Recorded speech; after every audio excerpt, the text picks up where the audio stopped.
Your most welcome in our English story. इसके हर एक word का आपको हिंदी ट्रांसलेट दिया जाएगा बहुत ही लाजवाब तरीके से। और अंग्रेजी सीखने का सबसे नायाब तरीका यही होता है कि आप इसकी 1 महीने अगर आप प्रैक्टिस कर लेंगे बहुत अच्छे से तो आप में बहुत ज़्यादा चेंजेज आ जाएंगे। ठीक है ना।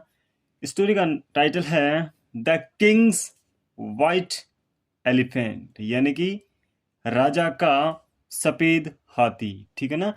राजा का सफेद हाथी। देखिए स्टोरी बहुत ही इंटरेस्टिंग है, इसके हर एक वर्ड को अपन पढ़ते चले जाएंगे। चलो। There was a king who loved hunting as many kings would, यानी कि देयर वॉज ए किंग, एक राजा था। क्या था? एक राजा था। हु, जो लव्ड यानी प्रेम करता है, फिर उसे पसंद था। हंटिंग यानी क्या? शिकार करना उसे बहुत ज्यादा पसंद पसंद था।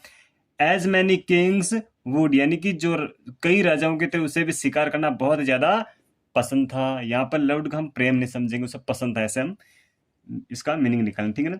ही used to ride deep, he used to मतलब वह जाया करता था। राइड डीप यानी कि बहुत गहराई तक जाया करता था। राइड क्या होता है? सवारी कौन आता है घोड़े की? अगर हम घोड़े पे चढ़ के सवार करने जाएंगे तो राइडिंग बोलेंगे उसको। साइकिल चलाएंगे तो राइडिंग होता है। बाइक राइडिंग होती है। कार ड्राइव होती है। बस ड्राइव होती है। अगर हम घोड़े पे राइड करते हैं, वो बहुत गहरा तक जाता है। इनटू द फॉरेस्ट यानी कि जंगलों के बहुत अंदर तक जाता था। सराउंडिंग यानी आसपास। हिज किंगडम, उसके जो साम्राज्य था उसके आसपास में जो भी जंगल थे उसके, वो बहुत अंदर तक जाता। In search of rare animals, हाँ, इन सर्च यानी कि ढूंढने या फिर खोजने में, ऑफ रेयर एनिमल यानी जो दुर्लभ जानवर थे ना, उनकी खोज में बहुत अंदर तक जाया करता था। एंड हंटेड, और उनका शिकार कर देता। देम डाउन, और उनका शिकार कर लेता, उनको मार देता था। ये राजा थे। ठीक है ना। वंस, एक बार। ही हैड द चांस, एक बार उनको एक मौका मिला। ऑफ हंटिंग, शिकार का। ए बेबी यानी एक बच्चा। व्हाइट एलिफेंट यानी कि एक छोटे बच्चे, सफेद हाथी था, उसका उनको शिकार करने का चांस यानी मौका मिला, अवसर मिला। द किंग ऑर्डर्ड, राजा ने आदेश दिया। हिज मैन यानी अपने आदमी को, अपने सेवकों को आदेश दिया। डिग, डिग ए बिग पिट, यानी कि डिग यानी खोदो।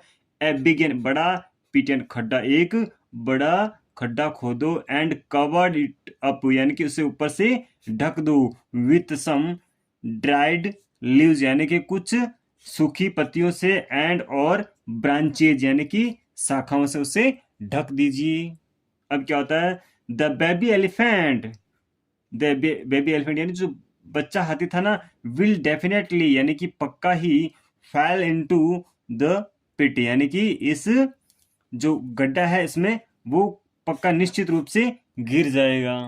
बिल्कुल गिर जाएगा। उससे क्या पता चलेगा यहाँ पर खड्डा है और वो तो भी बच्चा है। It will be over way to capture it, और हम इसका क्या कर लेंगे? इसको पकड़ लेंगे, इसका शिकार कर लेंगे बहुत अच्छे से। ये उन्होंने एक प्लान बनाया, योजना बनाई। किसके विरुद्ध? उस बेबी एलिफेंट के विरुद्ध। ठीक है ना। अब देखते हैं क्या होता है। There was a woodcutter, वहां पर एक लकड़हारा था। Who was also a brave warrior, यानी कि हु वॉज जो था, ऑल्सो भी एक ब्रेव वॉरियर, यानी कि वे एक बहुत शानदार, बहुत बहादुर योद्धा था। ब्रेव यानी बहादुर, वॉरियर यानी योद्धा था। ही वॉज लेफ्ट, उसे छोड़ दिया गया। इन चार्ज यानी इसकी देखभाल करने के लिए। ऑफ द टास्क, जो काम दिया था ना कि खड्डा खोद कर उसको सूखी पत्तियों से और जो ब्रांचेज उससे ढक दो, उसका उसको ये काम दिया गया, उसको ये इंचार्ज बनाया गया। ठीक है ना। As he was almost finished with the task, he found the baby elephant playing with its mother and drinking milk from her. क्या होता है? एज ही, जैसे ही उसने ऑलमोस्ट लगभग अपना फिनिश दिया विथ द टास्क, उसने अपना जो लकड़ी का काम काटने वाला, लकड़ी काटने का जो काम करता था उसको कंप्लीट किया। ही फाउंड, उसने पाया। द बेबी एलिफेंट, जो बच्चा हाथी था, प्लेइंग एंड खेल रहा था। विथ इट्स मदर, उसकी मम्मी के साथ। एंड ड्रिंकिंग मिल्क, यानी कि दूध पी रहा था। फ्रॉम हर, उसकी मम्मी का दूध पी रहा था। He was very emotionally mood, है ना, मतलब वह बहुत ज्यादा भावुक करने वाला एक दृश्य था। सो इसलिए he went to the king, वह राजा के पास गया। एंड प्लीडेड, यानी कि विनती की उसने, उनसे अनुरोध किया। My Lord, Maharaj, the baby elephant is so young, मतलब जो बेबी एलिफेंट है, बच्चा हाथी, इज सो यंग, बहुत मासूम है, बहुत नादान है। That it still need its mother's milk, मतलब उसको अभी तक किसकी जरूरत है, अपने मम्मी के माँ की दूध की जरूरत है। प्लीज स्पेयर, इसे छोड़ दीजिए, जाने दीजिए। द बेबी, जो बच्चा, इसको जाने दीजिए।